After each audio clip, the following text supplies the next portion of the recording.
What's going on YouTube? What's going on Instagram, Facebook, all platforms? Welcome to another episode of Big Pat Sports Talk Reacts. And we're going to get into a sensitive subject here. Mr. Daniel Jones. Is he the problem with the New York Giants? After the firing of offensive coordinator Jason Garrett, we had another lackluster day on offense. I like doing these reaction videos. This is with the Get Up crew. And they're going to be talking about the Jason Garrett firing and Daniel Jones as a whole. And should he be the quarterback going forward after this season? I'm going to let them talk and I'm going to chime in. Let's get it. As a rookie in 2019, Daniel Jones threw 24 touchdowns in 13 games. In 2 seasons with Jason Garrett, he's thrown just 20 touchdowns in 24 games and 17 interceptions. So he has regressed. And there are probably a lot of factors that go. Yeah, looking at the stats, man, looking at his rookie season, he played 13 games, 24 touchdowns, 12 interceptions, 55.7 QBR, TD to interception ratio 2.0. That means he throws double the touchdowns over interceptions. Since then, he's played in 24 games under Jason Garrett, 20 touchdowns, 17 interceptions, 1.3 touchdown to interception ratio on a 48.3 total QBR. So yes, his QBR has gone down. His touchdown to interception ratio has gone down. He's thrown less touchdowns in almost double the games. And I believe he's regressed greatly under Jason Garrett being the offensive coordinator. Now, the problem that's going on with New York Giants fans right now, they're saying that it's all Jason Garrett's fault. There's a lot of excuses being made for Daniel Jones. Hey, he needs weapons. Hey, he needs Saquon Barkley back. Hey, he needs an offensive line. Hey, he needs a new offensive coordinator. He needs this. He needs that. And I'm going to be a realist, man. This kid has been average at best. He's been average at best.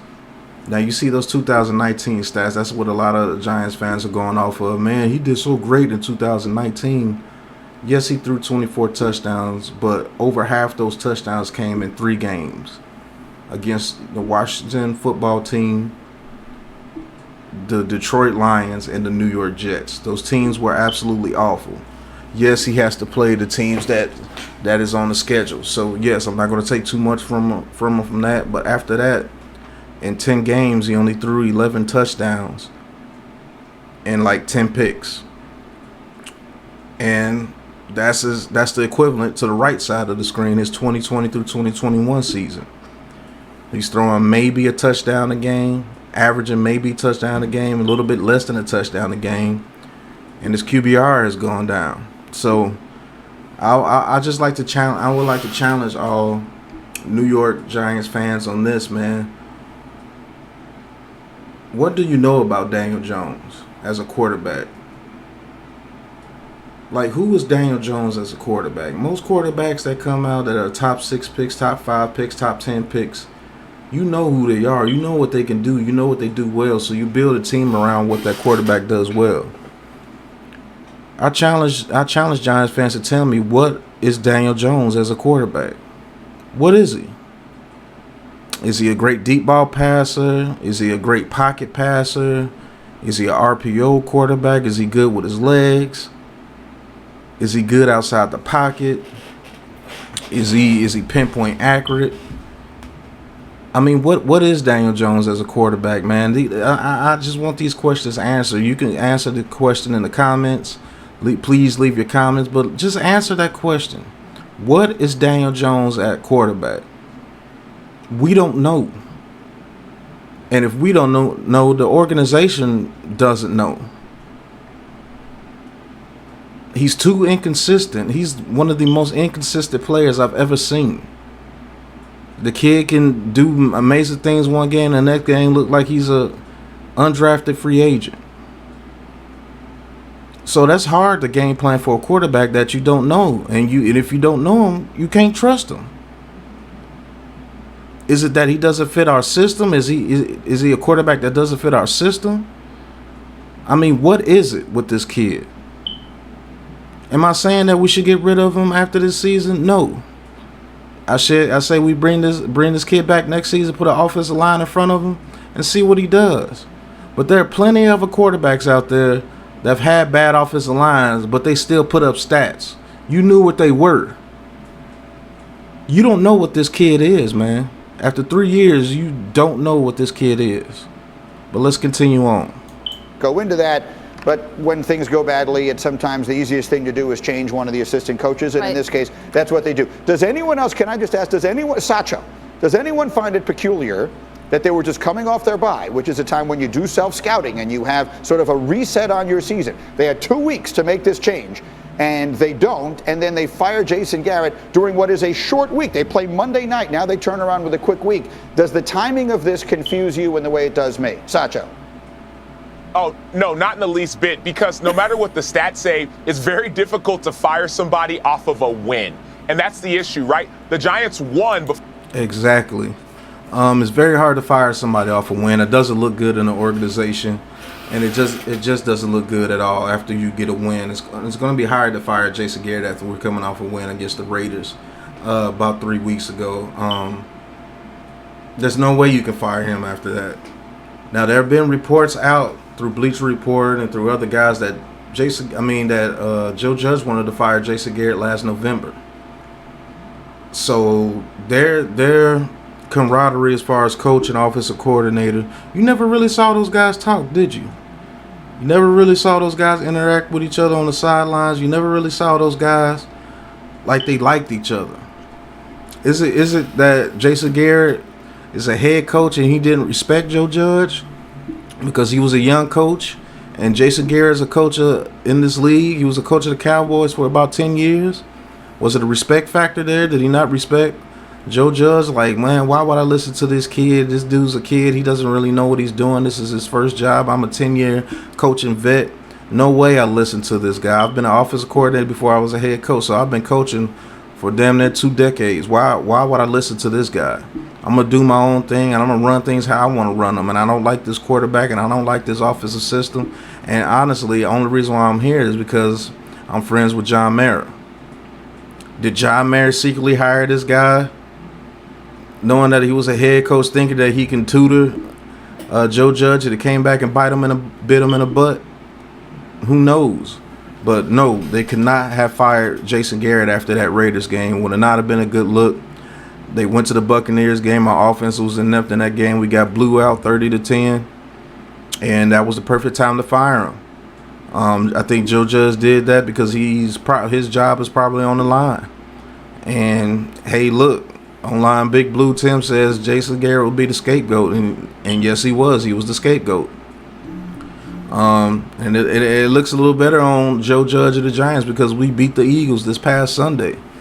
So who knows? Who knows? Can my boy, new offensive coordinator, Freddie Kitchens, can he get this offense corrected? I don't know. We didn't look good against the Eagles either. So hey, we only put up 13 points, but the defense showed their butts off. Held the Eagles team that came in averaging almost 40 points the past 3 victories, and we held them scoreless throughout 3 quarters and only gave up 1 touchdown. Still gave up 200 yards rushing, but that's what the Eagles do. We didn't allow Jalen Hurts to beat us with his arm. We picked him off 3 times. Should have picked him off 4. But you got to chalk this game up to the defense and a little luck on our side.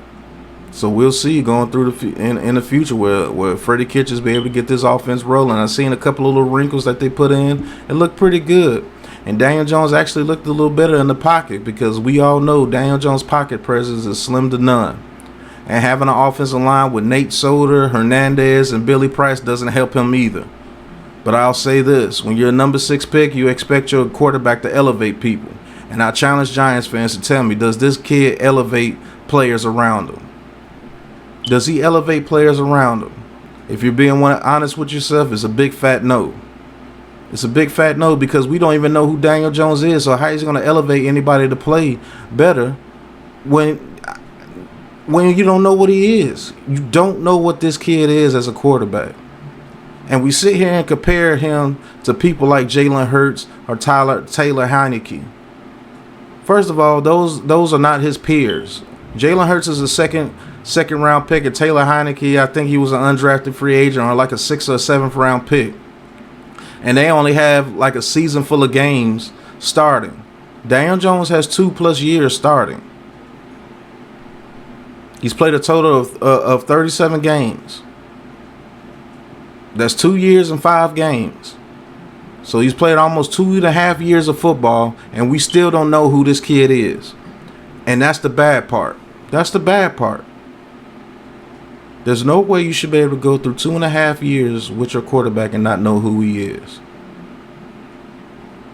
But just to get back to the Jason Garrett fine, no, they could not fire him after that Raiders game because we won. And that's just the obvious answer right there. Before their bye week. So you go into the bye week with a win, even though the offensive performance wasn't good, you won, and you self-scout. You say, wow, we were 31st in the NFL last year. We're 31st really under Jason Garrett even this year on his whole time combined. But we won. And now that you get a loss, this loss exposes things. After games that are won, you don't look back and say, man, we could have done this, this, or that. You say we won. Now, the good teams, like the Patriots, and Nico will attest to this, even in wins, it seems like a bad day because you evaluate every tiny little thing that went wrong, even though we won the game. But now with the Giants, we're seeing what happened is, okay, we lost the game. We need answers, and we need them now. And right now, one of our problems has been our offensive coordinator. So let's get rid of him, and maybe we'll see if we can find a solution. Maybe Freddie Kitchens, maybe Joe Judge calling plays. And if that's not the solution, maybe there's a different problem. Maybe it's Daniel Jones. Hey, that's where they're getting into it. That's where they're going to it, man. I told guys once Jason Garrett was fired, that light was going to be real bright on Joe Judge and Daniel Jones, man. These last 6 games that we have after the Eagles game is a win, so it was a good start for them. But not totally for Daniel Jones because the offense was still inept. That light is going to be shining bright on Daniel Jones and Joe Judge, man. I believe they will be judged by the end of the season. And who knows? If we bring in a new GM, which has been reported that Dave Gettleman will retire or will be forced to retire. I don't think they'll say they fire him, but more than likely they will. They'll just say he retired. If we bring in a new GM, who says he wants Judge and Daniel Jones? Who says he wants this coaching staff? Who says he doesn't want to bring in his own quarterback and coach? So we're going to see these last 6 games after a victory against the Eagles. We're going to see. And that light is going to be super bright on those guys. And jobs will be on the line. Will Daniel Jones cost jobs or will he save jobs? We'll see. Does this feel like let's talk about Daniel Jones here for a minute. We just showed how he has regressed statistically under Jason Garrett. There's been a million factors in this, but at the end of the day, he's the guy standing in the middle of it all with the football in his hands. Mm-hmm. If you were making this decision, Nico, do you think Daniel Jones would be your quarterback next year in New York? No, I don't think he'll be there next year. And I also want to be fair to him. I feel like it's been a modge podge of different coaching staffs and coordinators. And when you have that, it's difficult, especially as a young player, that you get thrust into a position where you're supposed to be the savior, go out there and throw tons of touchdowns and be perfect, when there's a lot of dysfunction in that organization for a long time. They haven't had any stable play for a very long time. And that's true. This guy's reasoning with the nice green jacket and the nice J's on, he said he believes that Daniel Jones will not be the quarterback of the Giants' future, and he won't even be the quarterback next year. I mean, you see his stats. He's 11-25 as a starter. 40.8 total QBR this season, 26th in the NFL. That's at the bottom of the league. And like I said, I challenge fans. Compare him to his peers. Compare him to Justin Herbert. Compare him to Kyler Murray. Compare him to Josh Allen. Compare him to Lamar Jackson. Compare him even to Baker Mayfield. Compare him to Jared Goff. You got to compare him to these type of quarterbacks who are getting started in this league. They got about 2 or 3 years under their belt, 2, 3, or 4 years under their belt, and all those guys are performing better than him. Maybe so not Baker Mayfield, and let's get to it. Him and Jared Goff are probably the same type guy. A lot of Giants fans will tell you Jared Goff is absolutely terrible, but guess what? He has 10 interceptions and 10 touchdowns and 6 interceptions with the Lions.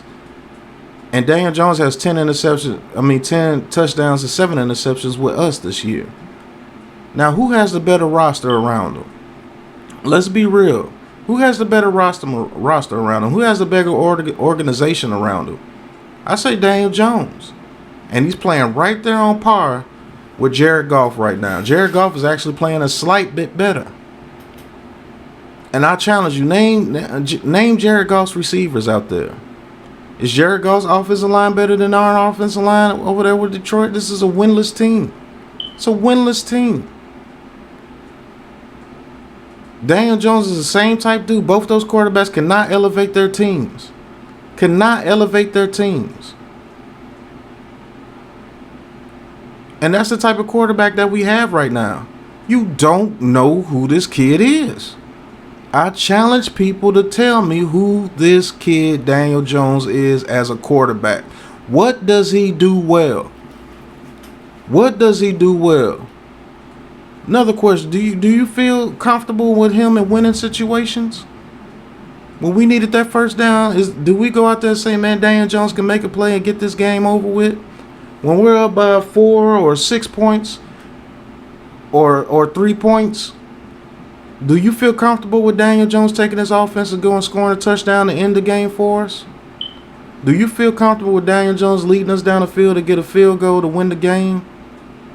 Do you feel comfortable with him being a leader of this team? Do you feel comfortable him being able to utilize his weapons? Do you feel comfortable with him able to throw passes to his top targets and get us in the end zone and put points up on the board? I'm going to be real with you now. I'm not confident at all with this kid on the field. I'm not even confident enough for him to get a first down to end the game, let alone go down there and get some points. These are questions we have to ask ourselves. Have we been this bad this past decade where we try to hold on to the average? That we keep making excuses for the average? How many excuses are we going to keep making for Daniel Jones? Oh, he needs an offensive line. Oh, he needs weapons. Oh, he needs Saquon Barkley help. Oh, Jason Garrett's a terrible offensive coordinator. This is why he can't do good. Kyler Murray over there with the Cardinals played with the worst offensive line his rookie year, and he still put up 26 touchdowns to 12 interceptions with no offensive line and no weapons. They gave him this DeAndre Hopkins, and now look at him at top of the NFC West and trying to get a #1 seed in the NFC. We gave Daniel Jones weapons. We gave him Kadarius Toney. We gave him Galladay. Barkley came back healthy for a little while. Fired Jason Garrett. Now is everything is on the offensive line. Okay, the offensive line is terrible. I'll give you that. But there's a lot of quarterbacks in this league who play behind terrible offensive line, and they give you more than 1 touchdown a game.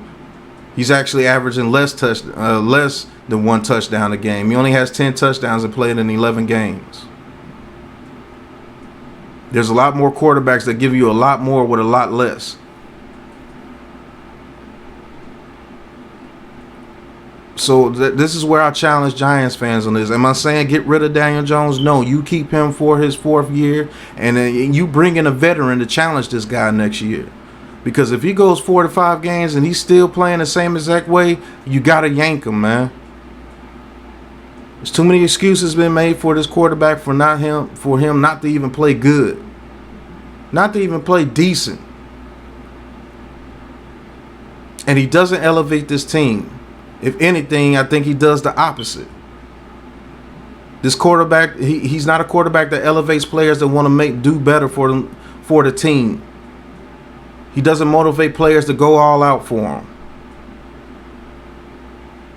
We're playing with a quarterback that if he has a 1 touchdown and no turnover game, we're cheering like he's Joe Montana, and that's sad. He doesn't win games for you.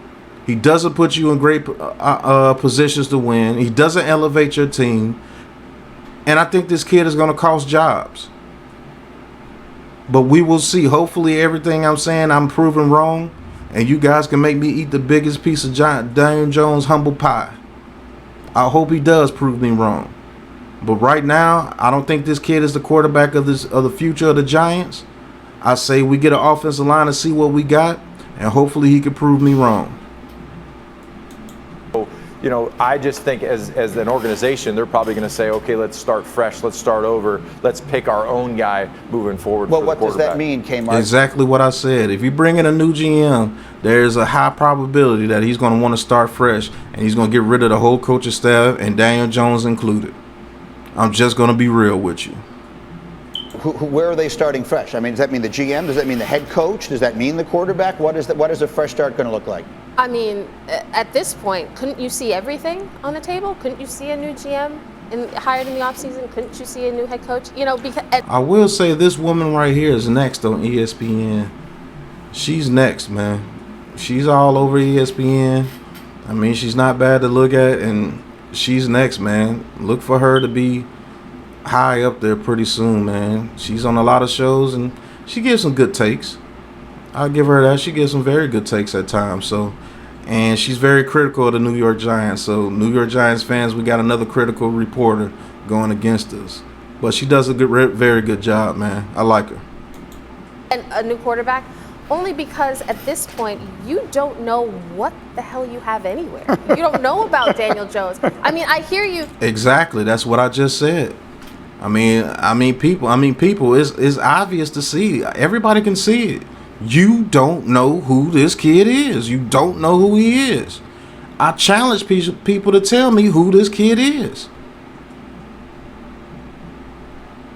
So I'm glad you heard it right here on this segment, because I'm not the only one that's saying it. You don't know who this kid is, man. After 2.5 years of football, you don't know what this kid really can do. You don't know what you can really run with him. You don't know the pieces that you can really put around him, because you don't know who he is. If he's on Madden, he's one of those players that you draft that don't have the picture. They just had a question mark there. And that's what it is, man.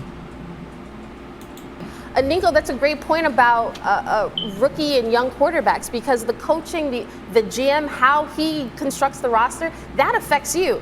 But what I will say is that 49 touchdowns to 49 turnovers, that cannot be all on Jason Garrett. I'm sorry. And that is true. All that cannot be on Jason Garrett. I do my film reviews every Friday, and man, he got in the red zone. He had 3 wide open people and didn't pull the trigger. 49 turnovers and 49 touchdowns during his career. That's average. That's 50-50. That's average. That's average. Really, that's not even average. That's below average. He almost has more turnovers than touchdowns. Really, that's below average. Let's be real. This kid is playing, I'm not going to say playing so bad, but he's not playing that well that we got to compare him with quarterbacks that are really backups in the league. A second-round quarterback in Jalen Hurts, who only has, 17 games started? Taylor Heineke only has, 12 games starting? And we're comparing him to them. Why aren't we comparing him to the Justin Herberts? Why are we not comparing him to the quarterbacks of his peers, the Kyler Murrays, the Josh Allens, the Baker Mayfields? Why are we not comparing him to them? Why? Because his play is not on par with those players. They're tiers above him already. Tiers, not just one tier, tiers above him.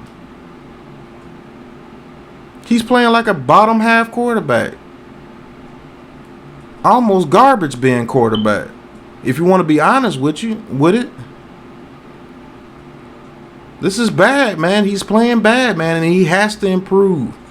You can say what you want to say to me. You can call me negative. You can call me whatever you want to call me. But I'm a realist, man. Shout out to Authentic, man. We're realists about this kid, man. You don't know who this kid is. After 2.5 years of playing, of starting games in this league, you don't know who this kid is. You don't. And that's sad. And that's a major, major, major problem.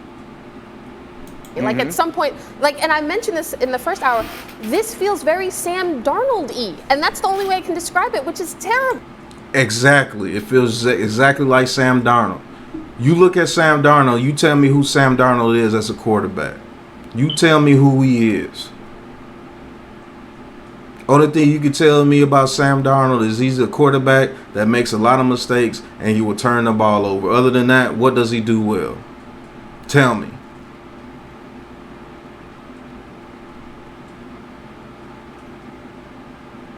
I mean, just tell me, man. I ask you to tell me exactly who these guys are, man.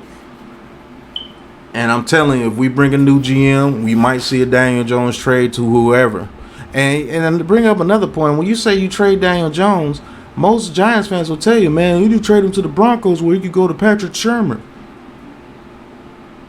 And he could be good over there with Patrick Sherman. Good quarterbacks in this league don't need one coordinator to be good. Good quarterbacks in this league is going to give you good quarterback play no matter where they go. You just have to build something around them.